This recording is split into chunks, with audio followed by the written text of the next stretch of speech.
Buttons McImpractical Dress herself, Lissa is the first healer we get in the game, joining right in the very first chapter. And she's going to be very, very busy because we don't actually get another healer for quite some time. Because of this, if you're playing on Classic mode and she dies, you are in serious, serious trouble early on. Yeah, you might want to reset your game if that happens. But as a healer, Lissa naturally starts out in the cleric class, and she's pretty much what you'd expect from a cleric, having decent magic, speed, and resistance. Particularly notable is the resistance. This early on in the game, Lissa is pretty much the only character we have who has a decent resistance growth. Yeah, despite the fact that the avatar is mainly a magic user, they actually don't have that good of a resistance growth, strangely. So, Lissa does fill a nice role as kind of a bit of a magical tank at this point, but with that comes a cost of defense. Yeah, look at that defense. That defense is very, very, very low. And her HP is very low as well, so need I say it, keep Lissa very far away from the front line. She should be behind a good solid wall of combat units healing them. Because, yeah, Lissa's gonna get splattered very quickly if she's on the front line, so don't let that happen. And of course, she also has negative modifiers in defense and also skills, strangely enough, despite the fact that her skill growth is not that bad. I mean, it's 45, which is alright, but for some reason she has a negative modifier in it, and -2 strength is a big one. Now, I'll talk more about how that impacts her when we get to her promotion options, because you'd think that she has no use for strength being a magic user, but actually she kinda does. Oh yes, also as you'd expect from a cleric, Lissa has very, very high luck, which is, again, certainly helpful. Combined with her decent speed, it means she can dodge reasonably well, which does help her frailness somewhat. But, again, if Lissa is dodging, you're probably doing something wrong. She really shouldn't be fighting, at least not early in the game, when she's still unpromoted. And, as you can see with her base stats actually are a little low, except for luck, really. Everything else is kind of low to sort of middle of the road. So, yeah, she will get better with time, but as it starts, she's not all that strong. But, really, that's not what she's meant for. She's meant for healing, and at that she does a very, very good job.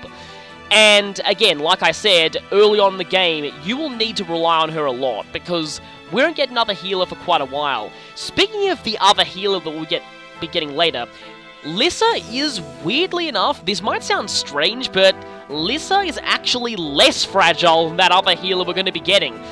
Yeah, her defense and HP are pretty bad, but the next healer we get actually has even worse in those categories. So Lissa is, strangely enough, probably the most defensive healer we'll be getting in the game.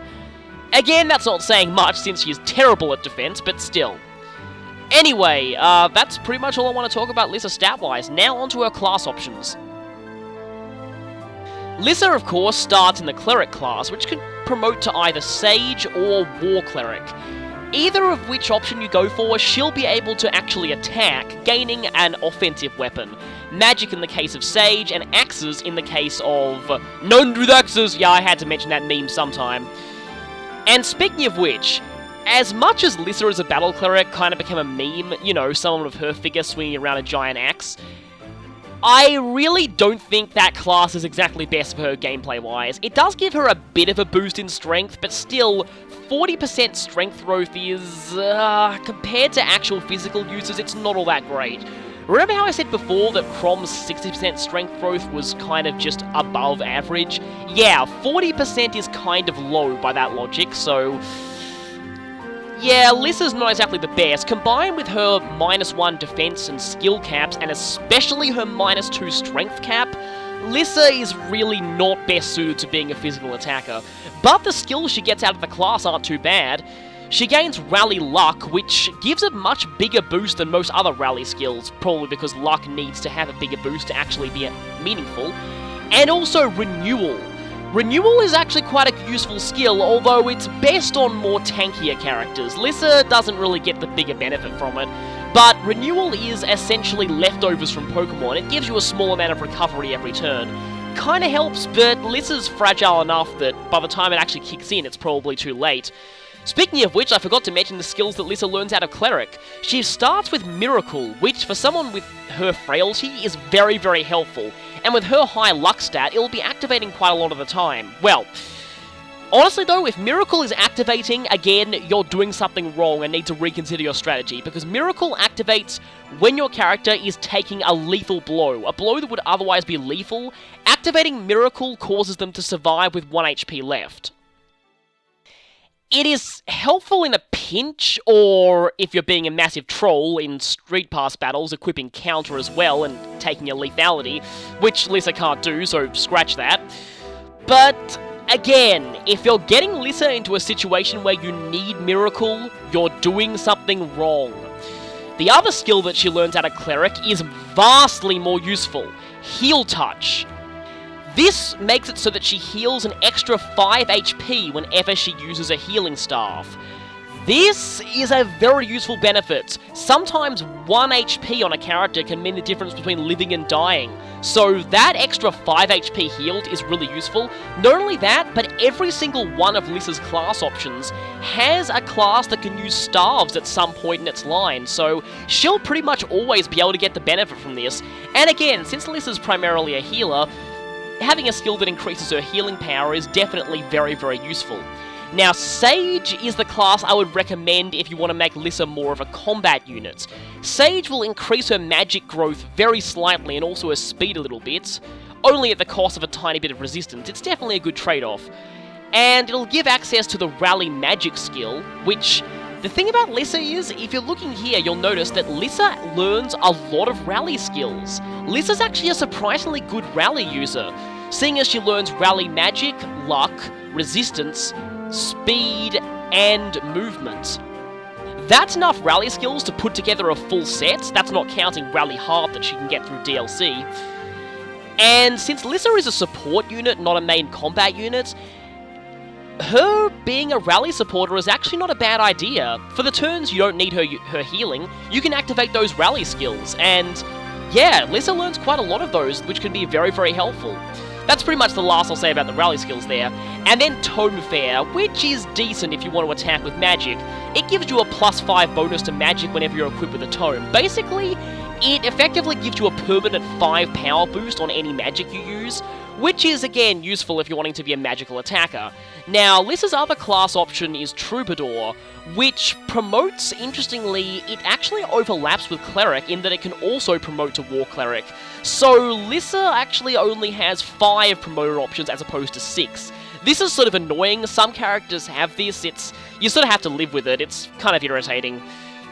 But as a Troubadour, she'll gain a mount, so she'll be able to get places where she's needed more easily. I mean, where the healing's needed.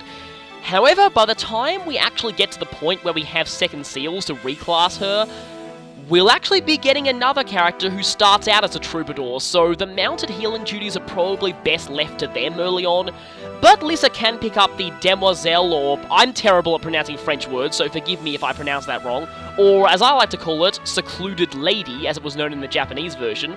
The reason why that's so funny I'll tell you in a bit. That increases the accuracy and avoid of male allies within a certain radius, kinda like Crom's charm skill, but only for one gender. If you've got a lot of male characters in your army, it's got its advantages, but it's kinda situational. Hilarious for passing on to children, though.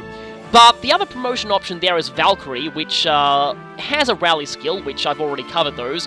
But the other skill that Valkyrie has... Oh yeah, Valkyrie can use offensive magic just like Sage, by the way, and has the advantage of being mounted, but it's a bit more fragile than Sage is. The other skill that you learn from Valkyrie, though, is Dual Support Plus, which is an incredibly valuable skill, because it's actually pretty interesting. How it works is a little complicated to explain here, but basically, if you're paired up with another character, it essentially means that your support rank is counted as 1 higher than it actually is. Actually, no, scratch that, 4 ranks higher. Dual Support Plus makes it so that if you're paired up with someone you have no support rank with at all, you're counted as having an A support with them. That is pretty massive. And this skill is the only way that you're actually able to reach the maximum possible support bonus without stacking a whole bunch of characters all next to each other.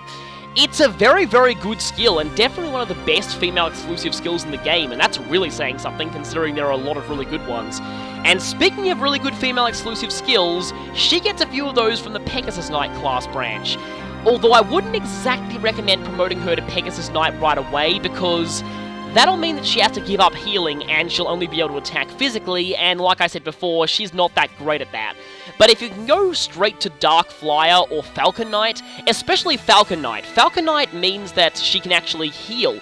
Yes, finally, for the first time since Fire Emblem 4, Falcon Knights can use staves.